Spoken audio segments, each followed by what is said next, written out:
Être petit, doux, voire tendre, ils sont parfois d'excuses après avoir été trop gros. Bien entendu, je veux parler des mots qui sont la matière première de nos échanges et de nos échanges professionnels.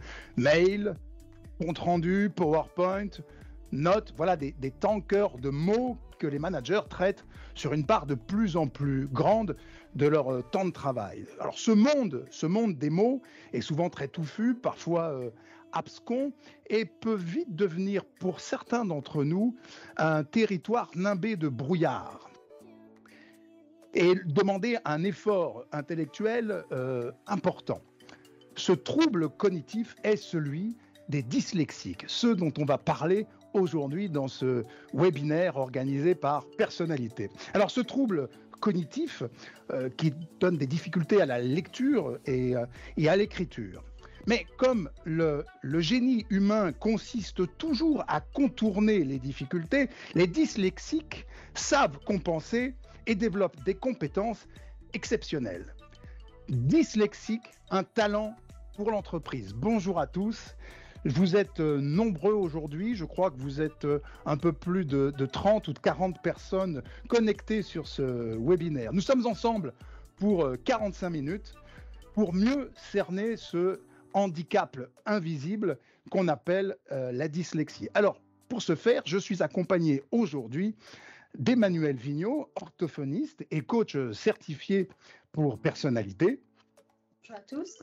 Et nous avons également la chance d'avoir avec nous un témoin qui est Marie-Bénigne Izeb, diagnostiquée dyslexique récemment.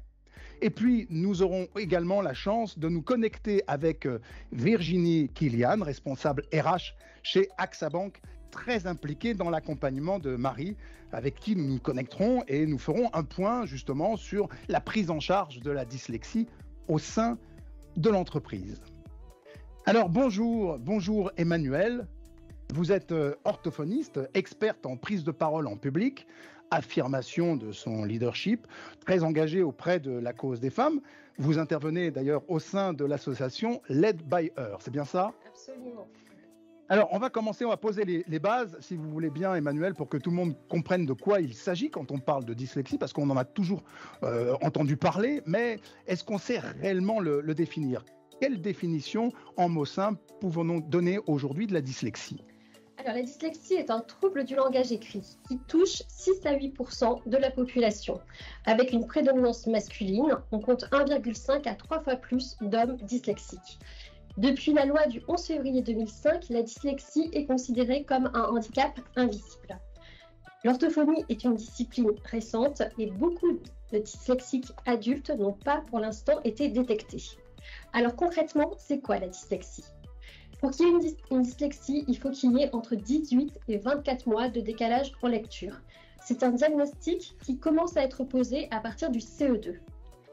Quand il y a une dyslexie, souvent, il y a des confusions de sons. Ces confusions peuvent être de deux ordres, soit des confusions visuelles, par exemple des B avec des D, des P avec des Q, ou bien des confusions sonores, des F avec des V, des P avec des T, par exemple. À ces confusions peuvent s'associer des inversions. Le son ANG peut devenir NA, par exemple. Tout cela a un impact direct sur le niveau de compréhension du dyslexique. La lecture étant hachée, le dyslexique peut faire des contresens et oublier des éléments très importants. Alors, ça, c'est le tableau du dyslexique. Et à côté de ça, il va développer des croyances dès le plus jeune âge. Alors, ces croyances sont de trois ordres, en fait. La première croyance est liée à l'exclusion. En fait, je suis différent, donc je m'isole et je ne prends pas pleinement ma place dans mon écosystème. Alors, comment sortir de là? En fait, il s'agit donc de prendre pleinement sa place et pour ça, un travail sur la confiance en soi et l'estime de soi est très important, lié à une prise de conscience de ses talents. La deuxième croyance est celle de l'imperfection. Je suis imparfait, donc je ne vais pas y arriver. Je vais travailler 2 fois plus que les autres pour y arriver. Donc le risque là, on voit très bien, c'est un risque d'essoufflement de la part du dyslexique et le risque qu'il perd de pied. Alors comment est-ce qu'on en sort? Il s'agit en fait de repasser par la parole et d'oser dire que la personne a des difficultés et que la personne dise ses besoins. Donc, il s'agit à la fois de reconnaître ses limites et ses aptitudes. La dernière croyance est liée à un sentiment d'échec. Je ne suis pas capable, je n'y arriverai jamais. Donc là, en fait, il s'agit d'aller chausser des lunettes d'adulte et non plus des lunettes d'enfant pour reconnaître de nouveau ses aptitudes et ses limites. Alors, justement, en parlant de chausser de lunettes, je vais vous proposer une expérience de vous mettre un peu dans la peau quelques secondes d'un dyslexique. On va vous diffuser la définition de la dyslexie écrite, voilà, qui apparaît maintenant à l'écran. Et puis là, comme si vous chaussiez des lunettes de dyslexique, vous allez voir les sons qui vont se mélanger. Et puis, vous allez essayer de décrypter maintenant à nouveau cette définition, ces quelques lignes. Et là, vous vous rendez compte de l'effort cognitif que réalisent constamment les dyslexiques pour compenser ce trouble et ce dysfonctionnement. Marie Bénigne, bonjour. Bonjour à tous, bonjour Laurent. Vous êtes responsable du contrôle permanent et des risques opérationnels chez AXA Bank. Alors, la première question, quand est-ce que vous avez été diagnostiqué dyslexique? Alors, moi, ça a été particulier, ça s'est fait en plusieurs étapes. C'est-à-dire qu'à ma naissance, un médecin a dit à ma mère, attention, si elle est gauchère, elle y a un risque de dyslexie. Donc, dès la maternelle, ma mère m'a appris à lire et à écrire avec le langage des signes, ce qui fait qu'à l'école, je n'ai pas eu de souci de mélange de lettres. Moi, ça ne s'est pas traduit de cette manière-là. En revanche, j'ai des gros soucis de compréhension, de mettre par rapport à la phrase que vous montriez tout à l'heure, moi, je vais faire des contresens. Les mots ne se mettent pas dans le bon ordre. Et du coup, ne sachant pas que j'étais dyslexique, j'ai grandi avec exactement les croyances dont parlait Emmanuel, le sentiment que j'étais plus bête que les autres, et le sentiment qu'il ne fallait surtout pas que ça se sache. Et donc, il fallait que je bosse plus que les autres pour compenser, pour cacher le fait que j'étais plus bête, pour ne rien m'interdire dans la vie. Et puis, à 30 ans, dans le cadre professionnel, j'ai monté une conférence sur la dyslexie. Et quand j'ai entendu l'intervenant, je me suis dit, mais c'est moi, je me reconnais complètement là-dedans. Mais bon, voit-elle, voilà, c'était juste ça. Et grâce à Virginie, en fait, chez AXA Bank, quand je lui dis que j'étais dyslexique et que pour les anacronymes, ça pouvait parfois être problématique et même certaines compréhensions, elle m'a dit, je ne peux pas te laisser comme ça. Et donc, Emmanuel m'a diagnostiqué dyslexique. Ce que ça a changé, c'est qu'en fait, ça m'a permis, de mettre un mot, vraiment de dire oui, c'est bien ça, de me dire finalement d'abord d'avoir de l'espoir parce qu'il y avait Emmanuel qui allait m'aider, et puis de me dire finalement, c'est peut-être pas un problème d'intelligence. Et puis surtout, Emmanuel m'a dit quelque chose d'important, elle m'a dit, mais vous compensez à 98%. Donc moi, je ressens toujours les difficultés que j'ai de compréhension, mais en revanche, je compense par d'autres moyens, par les talents justement, et qui permettent que pour l'extérieur, en fait, ce ne soit pas forcément visible. Très bien. Alors justement, vous parliez de Virginie et du rôle de Virginie Kilian, avec qui nous allons, je vous rappelle, nous connecter tout à l'heure. Alors, donc on a vu la définition vraiment de la technicienne, de la praticienne de la dyslexie avec Emmanuel. De votre côté, comment ça se manifeste encore aujourd'hui, cette dyslexie? C'est quoi la vie d'un dyslexique aujourd'hui au sein de l'entreprise? Donc, en fait, la difficulté que je peux rencontrer, c'est typiquement, comme je disais, les contresens. Moi, aussi bien à l'écrit qu'à l'oral. Donc, je dois tout le temps, ça me demande une énergie dingue pour toujours raccrocher à ma logique en me disant par rapport au contexte, à ce qu'on me dit, ce que je lis ou ce que j'entends, est-ce que c'est cohérent? Et de la manière, comme disait en fait Emmanuel, la difficulté, c'est que comme on est très seul, comme moi, je ne voulais rien dire à personne, j'étais toute seule face à me dire, est-ce que j'ai bien compris ou j'ai mal compris? Et du coup, beaucoup d'incertitudes, de perte de confiance et de perte d'information aussi, parce que bloquée par rapport à est-ce que ça j'ai bien compris? Donc ça se manifeste de cette manière-là. L'autre manière, en fait, dont ça se manifeste, c'est effectivement cet isolement et le fait de ne pas oser considérer que c'est son fardeau à soi, que c'est surtout pas celui de l'entreprise, que ça ne doit pas être celui de l'entreprise. Et du coup, c'est je dois assumer toute seule, je dois compenser toute seule et ne jamais oser demander de l'aide et donc de rester toujours face à ces difficultés. Donc ça a été, c'est les deux gros, c'est la peur du regard d'autrui. Ça, c'est deux grosses choses. Et si je peux si on a le temps, juste Bien sûr. pour les compenser, qu'en fait, ce qui s'est passé grâce au travail que j'ai pu faire avec Emmanuel, c'est de prendre conscience que c'est un handicap, c'est pas une tare, c'est juste un élément. Et aujourd'hui, mon combat de tous les jours, c'est oser demander de l'aide. Et c'est d'une part, ce qui s'est passé, c'est récemment, un auditeur me dit dans une reco qu'il faut que je crée une politique. Et là, je me suis mais paralysée en me disant, angoisse, en me disant, mais je ne saurais pas faire ça. Et alors qu'avant, j'y aurais passé des nuits, j'aurais angoissé, voilà. Là, je lui ai dit, ben voilà ma difficulté, c'est qu'avec ma dyslexie, moi, ce que tu me demandes, c'est très compliqué pour moi. En plus, je considère qu'il n'y a pas de risque en face. Et il m'a répondu en me disant, mais pas de souci, je vais t'aider, on va le faire ensemble. Et là, voilà, donc ça m'a vraiment libérée.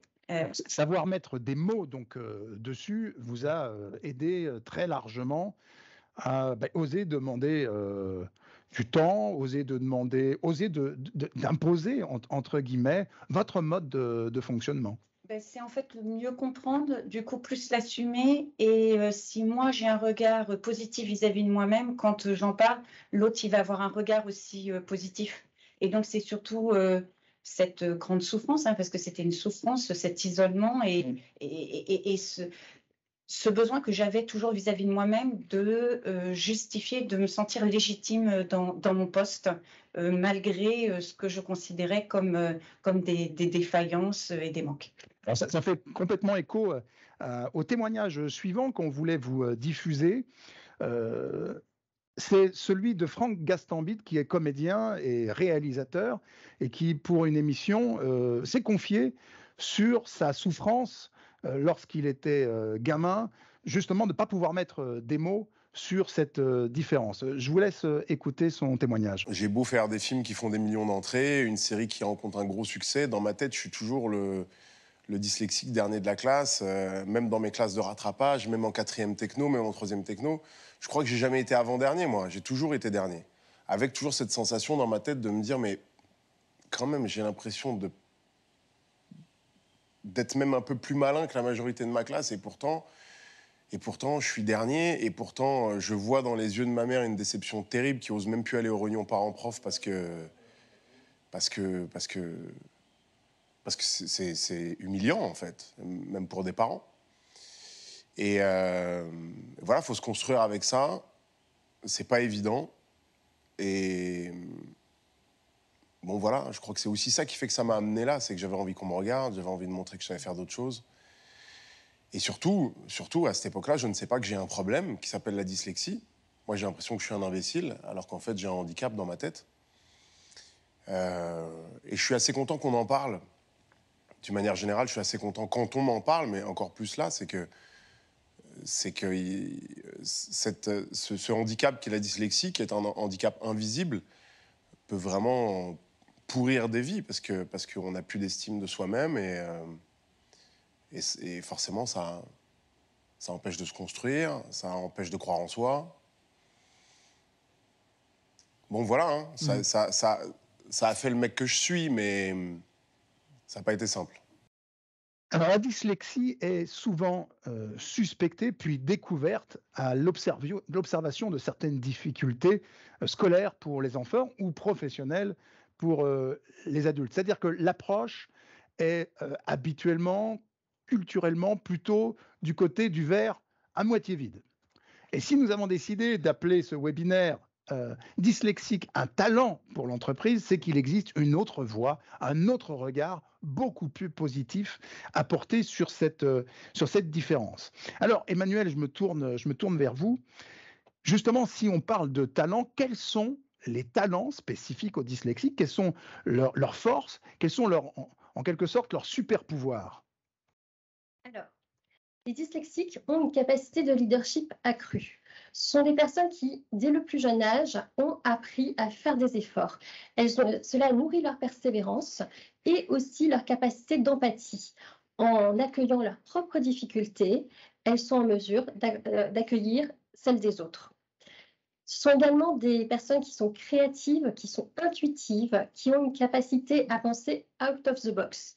Ce sont des personnes qui sont capables de tenir compte de multiples éléments dans le réel, ce qui va faciliter la prise de décision.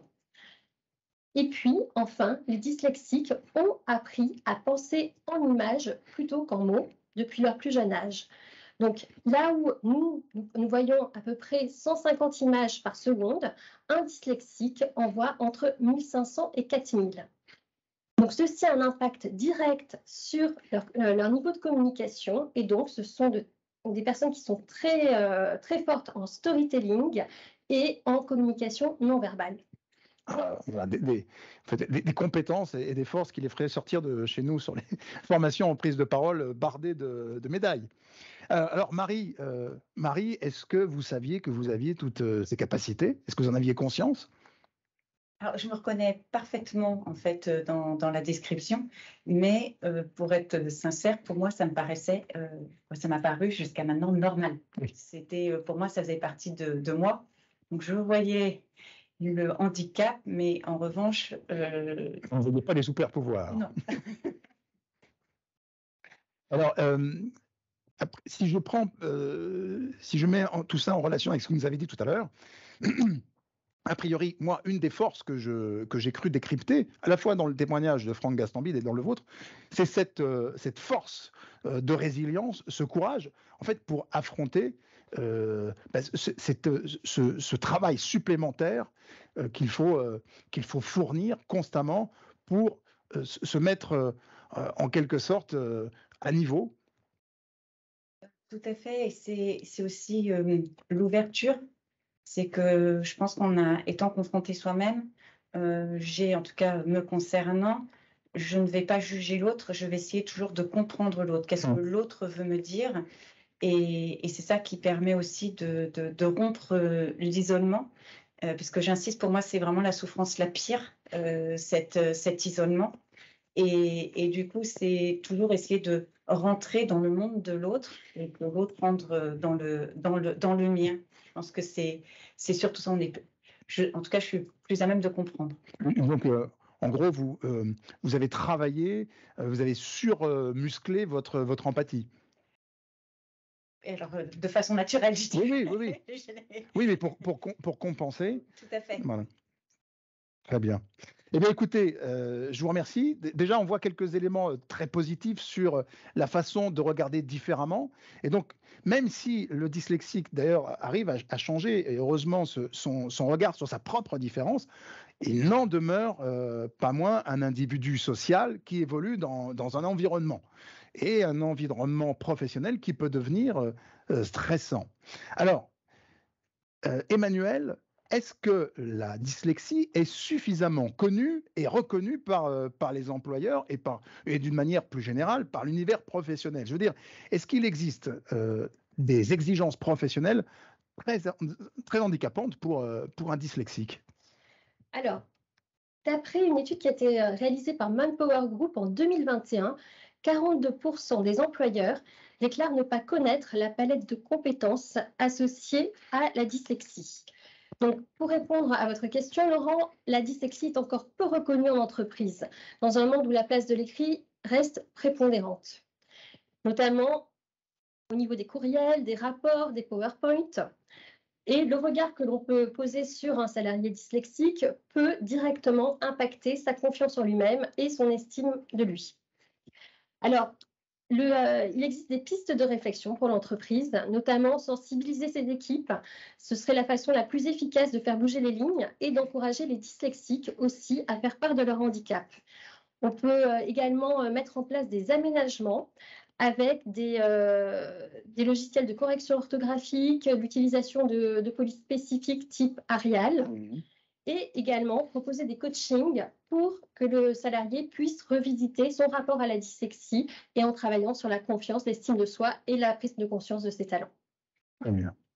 Alors maintenant, je me tourne vers vous, Marie. On parlait justement du rapport du dyslexique à son environnement. Pour vous, à l'heure actuelle, quel est l'obstacle qui vous demande le plus gros effort à fournir? C'est un peu ce que j'expliquais, c'est le regard, la peur du regard de l'autre, Oui. de la perception qu'il va avoir. Et il y a effectivement, c'est compliqué parce que, pour vous donner juste un petit témoignage, moi j'ai eu la chance en fait de rencontrer des personnes en qui j'ai pu avoir confiance et qui m'ont aidée. Mais la première fois que j'ai parlé de ma dyslexie devant un auditoire, il y a eu quelques réactions très violentes du style « mais tu nous avais caché ça, je ne peux plus avoir confiance en toi, comment je vais pouvoir travailler demain avec toi ?» ou « alors maintenant, si je vois une erreur, je ne peux plus rien te dire. » Voilà, des réactions ou des réactions qui se voulaient bienveillantes, parce que je suis dyscalculique aussi. Ah, ben alors du coup, et que je travaillais la finance, tes chiffres maintenant, si je vérifierai tes chiffres maintenant. Et puis, je te dirai s'il y a une erreur. Voilà, alors que ça faisait 5 ans que je tenais mon poste et que c'est ma responsabilité. Et donc, je suis allée voir mon directeur en lui disant, mais je vais devoir partir parce que si les gens ne sont plus en confiance pour travailler avec moi, ben, je ne pourrai pas tenir mon poste. Et il a une réaction qui m'a énormément aidée. Il a réagi en me disant, non, Marie, c'est toi qui es à ta place, c'est toi qui as raison, c'est toi qui es courageuse. Et les personnes qui ont réagi comme ça, je vais voir avec la RH pour qu'elles soient en formation, pour qu'elles travaillent sur leurs stéréotypes et qu'elles changent leur posture. Mais toi, tu es à ta place. Et ça a été très, très, très réconfortant pour moi. Et malheureusement, c'est souvent ce genre de réaction est souvent trop rare, donc c'est très difficile d'en parler. Et si on se prend une claque derrière, il faut avoir un entourage bienveillant pour permettre de continuer à avancer, prendre confiance en soi. Oui, donc c'est vraiment ce que vous expliquez là, j'imagine, c'est le fait, c'est la méconnaissance de ce dysfonctionnement qui provoque dans votre environnement des réactions qui ne sont pas forcément adaptées ou qui vous compliquent la tâche. Oui, et puis pour vous donner un autre exemple tout récent, c'est même ce webinaire, quand j'ai vu sur le grand écran mon nom avec diagnostiqué dyslexique, ma première réaction, ça a été violent pour moi, parce que ça touche à mon intimité, ça touche à moi. Et donc, pareil, c'est toujours ces croyances, c'est un travail de tous les jours pour lutter contre ça, se dire, si, et ça fait partie de moi, mais ça fait partie de moi dans mes qualités aussi, dans la personne que je suis et de ce que je peux apporter à l'entreprise et aux autres, j'espère. Très bien, puis j'espère que vos témoignages sur ce webinaire vont contribuer à justement faire monter un peu le niveau de connaissance et puis faire un peu mettre quelques coups de balai sur les stéréotypes sur ces 10, comme on dit. Je dirais juste, il n'y a que des victimes là-dedans, il n'y a pas de coupables, c'est Oui. des problèmes de connaissance et de communication. Mais néanmoins, je suis sur LinkedIn, s'il y a des personnes des personnes qui nous écoutent, qui souhaitent après en parler, qui n'hésitent pas à se connecter, à me contacter via LinkedIn, je serai à leur disposition. Très bien, parfait. Je suis sûr que certains vont saisir la perche que vous leur tendez. Alors, justement, on parle d'environnement, Marie et Emmanuel, et dans cet environnement de travail, pour pouvoir mieux comprendre l'autre côté, l'autre pan, eh bien, on va se tourner vers Virginie Kilian, qui est responsable RH. Alors, je vais me connecter tout de suite.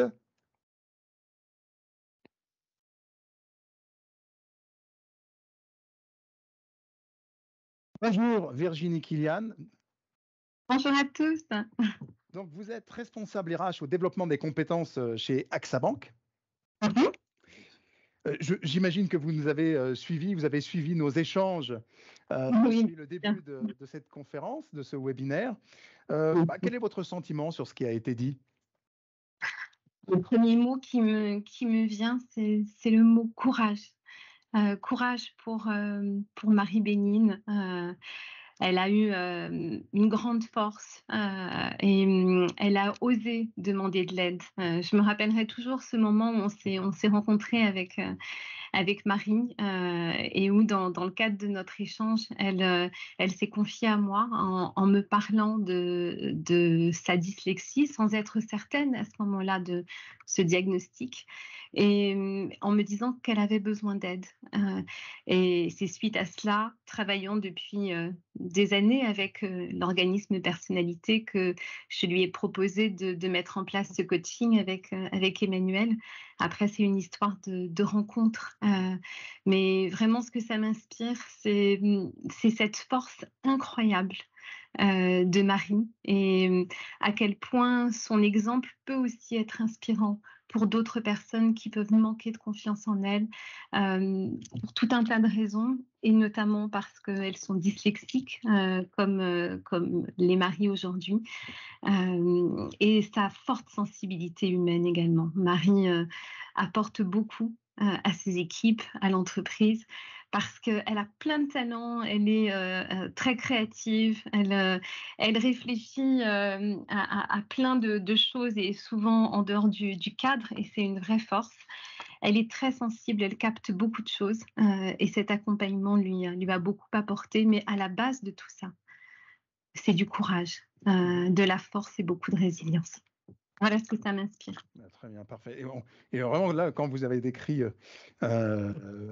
Marie, sa personnalité, on retrouve véritablement tous les super pouvoirs qu'évoquait tout à l'heure Emmanuel, hein, sur cette créativité, cette capacité d'empathie.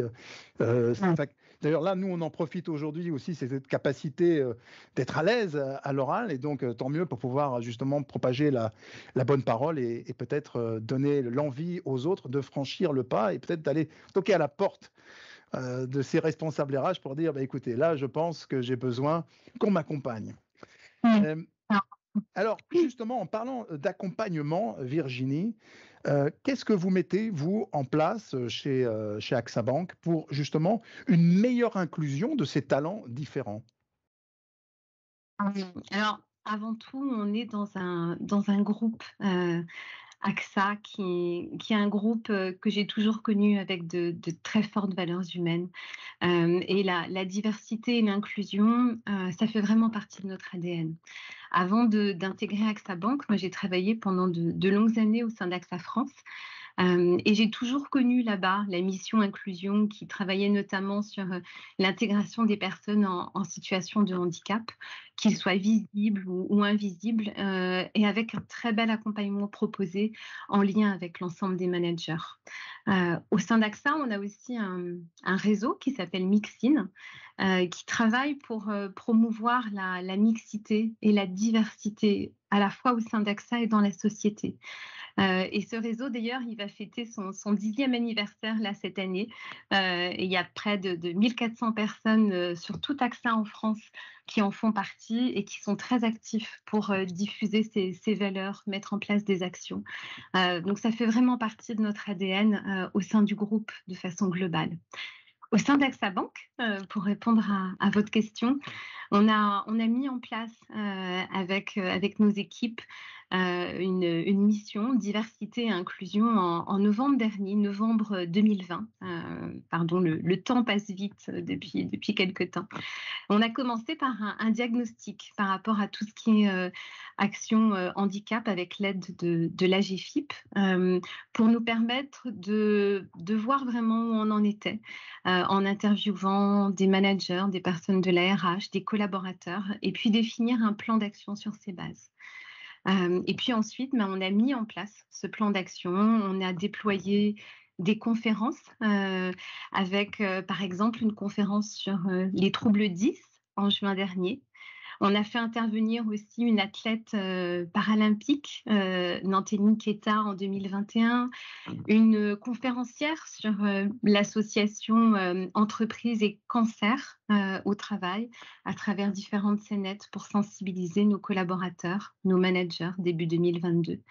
On a également mis en place un accord handicap pour pouvoir accompagner non seulement les collaborateurs en situation de handicap, mais aussi les parents d'enfants en situation de handicap, parce que ça peut être très, très complexe également, et c'est important de pouvoir l'accompagner au sein de l'entreprise. Donc, on peut avoir des formules de télétravail qui vont être individualisées, des modes de transport adaptés. On peut parfois aussi, bien sûr, aménager les postes de travail. Il peut y avoir des journées d'absence spécifiques, etc. Là, plus récemment, à la rentrée, on a déployé un serious game, qui est un serious game qui a été créé par le groupe et déployé également au sein d'Aqua France, qui s'appelle Vivre ensemble la diversité, pour tous nos managers cette année, et on le déploiera aussi à tous nos collaborateurs l'année prochaine.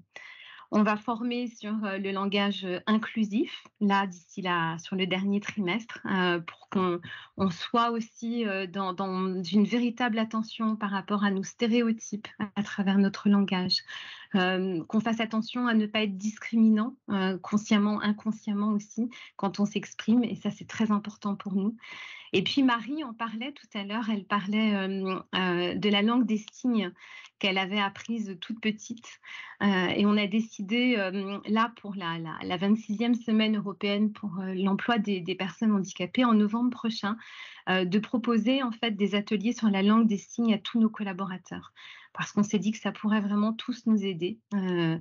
À la fois à travers ce qu'on a vécu ces derniers temps, par rapport à l'accompagnement des enfants aussi, qui l'apprennent de plus en plus à l'école, et également en termes d'ouverture et d'intégration, d'inclusion dans d'autres façons de communiquer, de fonctionner et d'échanger les uns avec les autres. Voilà quelques exemples que je peux vous donner Des comme exemples ça. nombreux. Et si je comprends bien, pour résumer, en gros, pour que ça fonctionne, peut-être que, comme l'a fait Marie, et que ça aide, le fait de venir toquer à la porte et de dire j'ai besoin d'accompagnement, c'est une espèce de sensibilisation non-stop sur la différence d'une manière générale, et que cette différence reste un sujet d'actualité H24 dans l'entreprise. Sur la différence, c'est sur notre regard par rapport à la différence, notre ouverture, notre bienveillance, mieux comprendre ces différences pour pouvoir mieux les accompagner, mieux les accepter, et pouvoir être le plus à l'écoute, le plus ouvert possible par rapport à ça. Et surtout, Marie l'a dit aussi tout à l'heure, sans jugement. Parce que le premier regard qu'on peut porter, quand on ne connaît pas, Marie l'a décrit tout à l'heure dans ce qu'elle avait vécu au tout début dans ses expériences, ça peut être extrêmement violent parfois, alors qu'avec une meilleure sensibilisation, plus de compréhension des talents aussi que les personnes différentes, et notamment les personnes diagnostiquées dyslexiques peuvent nous apporter, ça peut au contraire enrichir notre univers au quotidien, et on est tous complémentaires, et c'est cette richesse qu'on a à cœur d'accompagner au sein de l'entreprise, au niveau RH avec les managers au quotidien. Très bien. Alors, comme vous êtes très impliqué dans cette démarche, nous sommes là suivis par de nombreux managers ou peut-être même d'autres responsables RH. Quels conseils pourriez-vous leur donner, riches de votre expérience, peut-être pour enclencher ce mouvement sur l'inclusion dans leur entreprise? Le premier conseil qui me vient, c'est celui d'écouter. Écouter vraiment sans jugement, et essayer d'intégrer le monde de l'autre. Là, c'est aussi une belle leçon de vie partagée par Marie. Essayer toujours de se mettre à la place de la personne en face de nous pour mieux comprendre ses besoins, ses attentes, et ne pas projeter les nôtres.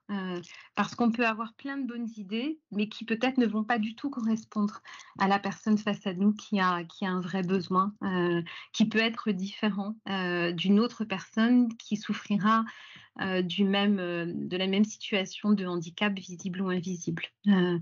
Ça, c'est vraiment mon premier conseil. Après, pour les personnes qui peuvent quelque part connaître ces situations, en parler à quelqu'un de confiance, vraiment, ne pas rester isolé. Oser franchir ce premier pas en vous disant, et là encore Marie l'exprimait tout à l'heure, que c'est juste de le faire et que vous avez raison de le faire, de vous exprimer, d'oser dire qui vous êtes. C'est parfois difficile et toutes les personnes ne sont pas prêtes à l'accueillir, mais ce sont les personnes qui ne sont pas prêtes à l'accueillir qu'il faut accompagner également. Donc, osez en parler, ne restez pas isolés, osez vous exprimer par rapport à ça. Ne pas hésiter aussi à contacter vos responsables RH ou vos responsables formation, vos référents, parfois des missions inclusion et diversité. On a, nous, par exemple, une référente au sein d'AXA Bank, Charlène Béraud, qui, depuis le tout début, s'est considérablement impliquée pour développer, mettre en place cette mission, le diagnostic Action Handicap, qui met en place toutes ces conférences, ces actions et qui reçoit aussi les personnes qui le souhaitent à titre confidentiel. Donc ça, c'est important. Il en existe bien sûr au sein d'AXA France et au sein du groupe avec le réseau Mixine. On a aussi plein de personnes avec lesquelles on peut partager. Donc n'hésitez pas. Et puis, surtout aussi après tout ça, ne jamais regarder un handicap quel qu'il puisse être, et la dyslexie là, puisqu'on parle de ça ensemble, comme une faiblesse, mais au contraire comme une force pour l'entreprise, parce que ses collaborateurs, et on le voit avec l'exemple de Marie, ils ont réussi à franchir un tel parcours, un tel chemin de vie. Ils se sont battus très souvent bien plus que d'autres pour faire face. Marie le disait tout à l'heure, elle a travaillé 2 fois plus que les autres, elle a vécu des choses parfois difficiles, elle s'en est remise, elle a dépassé ça. C'est une vraie résilience, donc c'est une vraie force pour l'entreprise. Il suffit juste de savoir écouter, en parler avec l'accord des personnes, sans tabou, et ne pas avoir peur aussi d'exprimer ça. Je sais que Marie l'a partagé avec les équipes, ses équipes, elle est manager aussi, et avec ses collègues. Et je crois que ça a beaucoup apporté aussi autour. Et c'est une richesse complémentaire parce que ça incite naturellement au non-jugement et à une ouverture qui rayonne ensuite au sein de l'entreprise. Et puis pour l'intelligence collective, d'avoir des profils différents, bien entendu, c'est toujours très riche quant aux options ou aux décisions qu'on peut prendre. Merci Virginie. Nous allons maintenant... écoutez, je vais laisser le mot de la fin peut-être à Emmanuel. Je crois que Emmanuel, vous voulez terminer par une note très positive, c'est-à-dire des témoignages de 10 célèbres et qui ont fait comme le disait Virginie, qui ont fait de cette différence une vraie force et un vrai talent. Absolument, Laurent. Alors, Mohamed Ali nous disait qu'il a développé une capacité exceptionnelle à repérer des indices visuels chez ses adversaires. Un mouvement de sourcil, un déplacement d'épaule de son rival lui permettent d'anticiper les coups. Donc, on voit à quel point cette attention au réel lui a permis de développer une véritable force. Il a également le sens de la formule. Ses conférences de presse sont animées de poèmes, de déclarations drôles et provocatrices, de slam avant l'heure. Donc là, on reconnaît bien les capacités de storytelling des dyslexiques.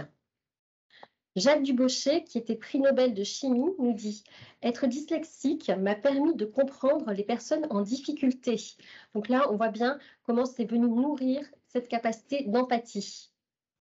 Richard Rogers, qui était architecte du Centre Pompidou, nous dit « La dyslexie l'a aidé à envisager les choses autrement, puisque rien ne semble jamais vraiment habituel aux dyslexiques. » Donc on voit bien qu'à travers cette architecture hors norme, on reconnaît la façon de penser différente des dyslexiques. Et puis, je rajouterai une citation de Richard Branson, le PDG de Virgin, pour faire écho à ce que nous a dévoilé Marie tout à l'heure.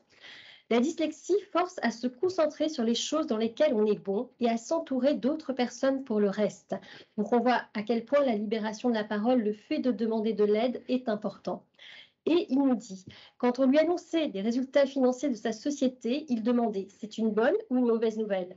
Il ne comprenait ni les termes, ni les chiffres de sa comptabilité. Donc, on reconnaît la dyscalculie qui peut s'associer à la dyslexie.